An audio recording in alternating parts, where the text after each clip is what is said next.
Halo Re, Assalamualaikum. Ketemu lagi sama Rinda di channel Arek Surabaya nang Belgia.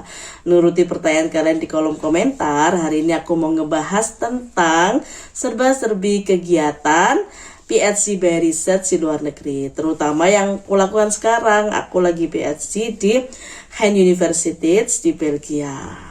Jadi kalau kalian mau tahu apa kegiatan keseharian, apakah aku ada kelas, apakah kuliah, penelitian berapa kali, stay tune di channel ini. Jangan lupa klik like, subscribe, dan bunyikan loncengnya.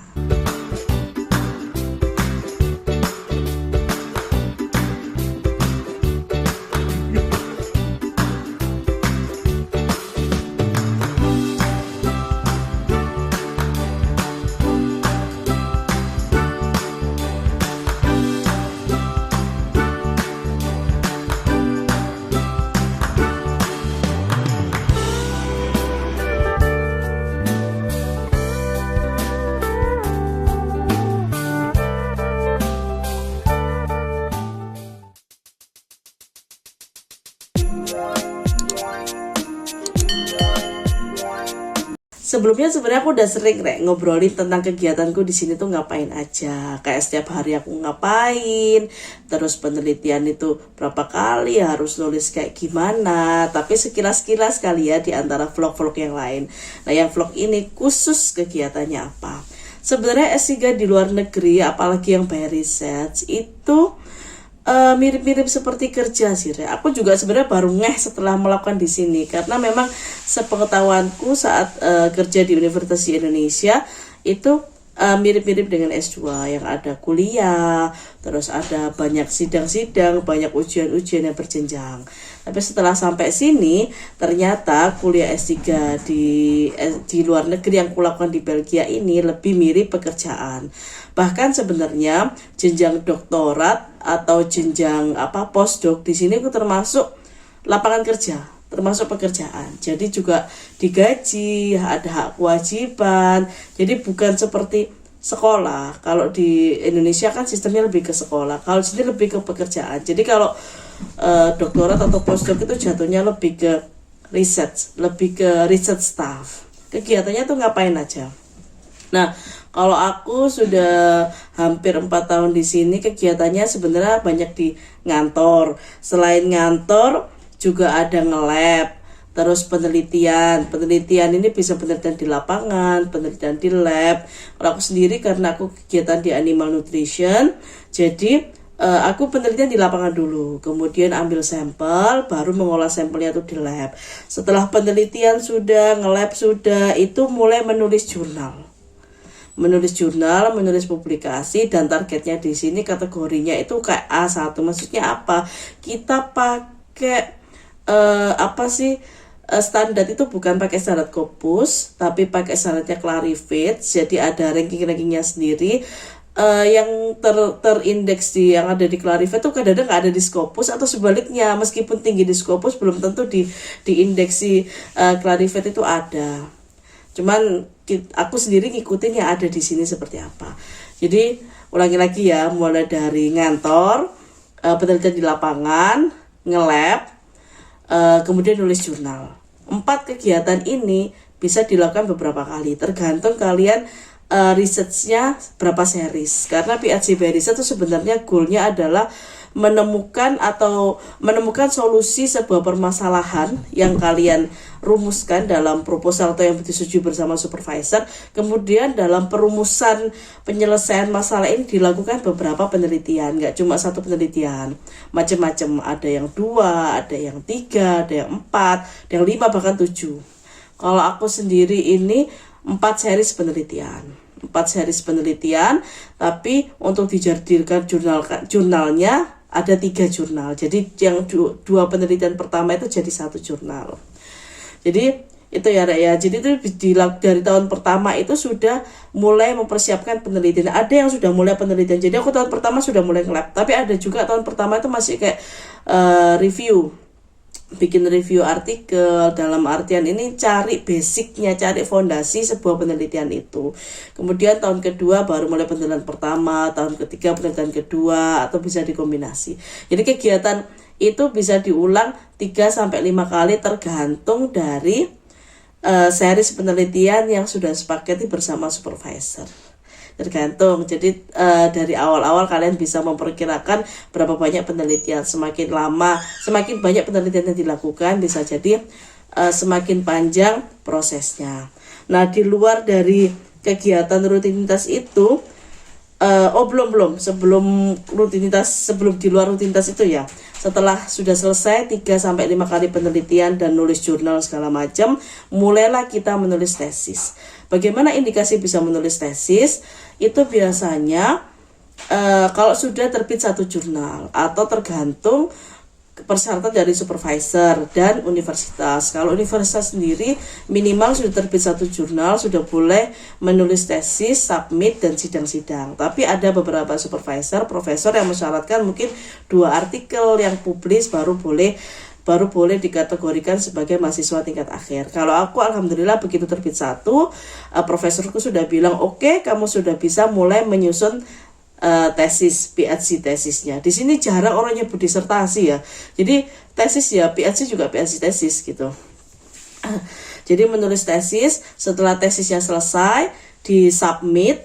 Tesisnya itu juga kumpulan dari penelitian itu, Rek. Jadi anggaplah kalian punya 5 penelitian, berarti kan jadi 5 jurnal atau 4 jurnal. Nah, 4 jurnal itu merupakan bab-bab chapter-chapter dalam tesis itu. Tinggal nambahi jari tinggal. Ini prosesnya lumayan panjang ya.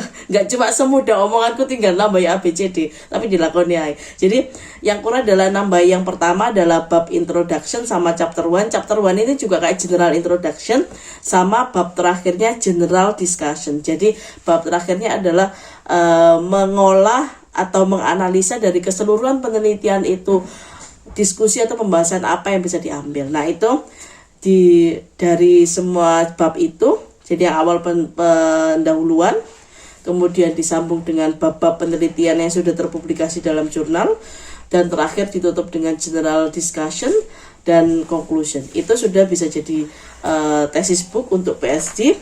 Kemudian bisa submit untuk mengajukan tanggal sidang tertutup dan sidang terbuka. Gitu ya, Rek ya. Terus adakah ujian IELTS segala macam? Nggak ada. Uji kelayakan? Nggak ada. Ujian proposal juga nggak ada. Cuman kadang ada kayak seminar, bukan seminar ya, kayak di rapat-rapat gitu dipersilakan untuk mempresentasikan penelitian kita. Sifatnya nggak formal, lebih ke kayak sharing, dan itu nggak ada penilaian. Belibet kan? Udah lama nggak bikin vlog. Oke.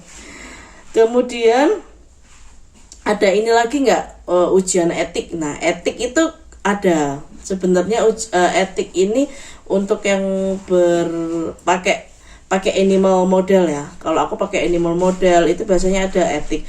Tapi sepengalamanku di sini dan pengalaman Pak suami, etik itu lebih kita kayak ngisi borang-borang, submit dan segala macamnya itu diurus sama profesor. Jadi kita taunya sudah disetujui, sudah beres, bisa melakukan riset. Jadi nggak harus seperti sidang, ujian, pertahankan argumen, nggak ada. Jadi lebih kayak syarat administrasi.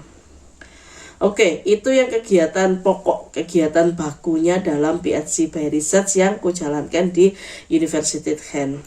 Kemudian di luar itu sebenarnya ada beberapa kegiatan. Yang pertama itu kuliah. Nah, kuliah ini aku sendiri nggak melakukan, nggak ada kuliah sama sekali di tempatku. Aku nggak S3, selama S3 aku nggak ada kuliah BLAS. Tapi beberapa teman, khususnya di bidang-bidang sosial atau ekonomi, ada beberapa kuliah wajib. Nggak banyak juga, hanya beberapa mata kuliah gitu yang mereka lakukan. Jadi bisa beda-beda ya, meskipun suatu universitas, tapi beda jurusan atau beda fakultas juga bisa beda. Adapun kuliah itu nggak sebanyak seperti master, karena by research itu lebih banyak dipekerjakan sebagai research staff untuk penelitian. Tapi nggak menutup kemungkinan ada kuliah-kuliah. Jadi pastikan kalau kalian mendaftar PhD by research, kalau pengen tahu pengalamannya, cari student luar negeri atau dalam negeri yang seenggaknya masih satu fakultas atau bahkan satu departemen kalau bisa sama kalian, untuk sharing pengalaman.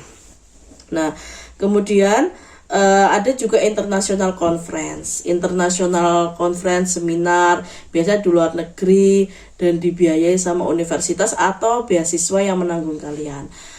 Tergantung frekuensinya, nggak ada kewajiban harus 1, 2, 3 kali gitu. Kalau aku sendiri 2 kali. Di yang pertama itu di mana, di Rimini, Itali. Kemudian yang kedua di Belgia aja. Tapi ada teman juga yang hampir setiap tahun dia conference ini pun kita bisa mengajukan, atau kadang profesornya yang ayo ini ada conference ikut. Kalau aku tipe yang profesornya nyuruh, aku sih sendiko dawuh, jadi siap prof, tapi kalau nggak nyuruh nanti dulu, karena berhubungan dengan aku sendiri pak keluarga, kalau terlalu jauh itu mikirnya lumayan panjang ya. Kemudian ada course, workshop, training. Universitas juga menyediakan banyak tawaran-tawaran buat training, workshop, bahkan tentang leadership, tentang cara mengajar yang baik, tentang statistik, apapun itu banyak. Beberapa bayar, beberapa gratis, ada juga yang kayak sebenarnya gratis, tapi kalau sampai nggak hadir atau tiba-tiba bolos, daftar tok ternyata nggak muncul, nah itu baru bayar. Jadi sejenis kena denda gitu. Selama ini aku belum pernah ikut. Jadi aku belum tahu seperti apa course-nya. Soalnya juga nggak wajib. Jadi aku selama ini nggak pernah ambil. Pengen sih ambil. Mungkin ya nanti setelah agak longgar ya, entah kapan longgarnya. Terus ini sekali lagi course nggak wajib. Course training nggak wajib, tapi tetap ditawarkan. Bisa jadi poin plus kita saat membuat CV. Ada kemampuan-kemampuan khusus yang bisa kita cantumkan di CV itu dari course yang ada di sini. Kemudian yang terakhir itu tugasnya tuh mirip dosen sebenarnya, doktorat dan postdoc di sini, atau bisa dibilang asisten dosen, karena bisa jadi diminta untuk ngajar, bimbing praktikum, bimbing penelitiannya anak master, atau bahkan bimbing tesis master degree. Ini nggak semuanya wajib. Kalian bisa nanya ke supervisor, kewajibannya apa, pekerjaan kalian apa, mungkin bisa naik di awal. Kalau aku sendiri, aku ngajar belum pernah. Terus bimbing tesis juga belum pernah, bimbing praktikum juga enggak. Karena kebanyakan mereka Dutch speaking ya, berbahasa Belanda, program master dan bachelor yang di tempatku berbahasa Belanda. Cuman aku sekali bimbing penelitiannya mahasiswa master, itu pernah. Kalau yang teman-temanku yang berbahasa Belanda dan mereka dibayar universitas sebagai pegawai, sebagai research staff juga, itu mereka juga mengajar. Jadi itu ya serba-serbinya kegiatan postdoc dan doktorat di University of Kent, kurang lebihnya sepengetahuanku seperti itu.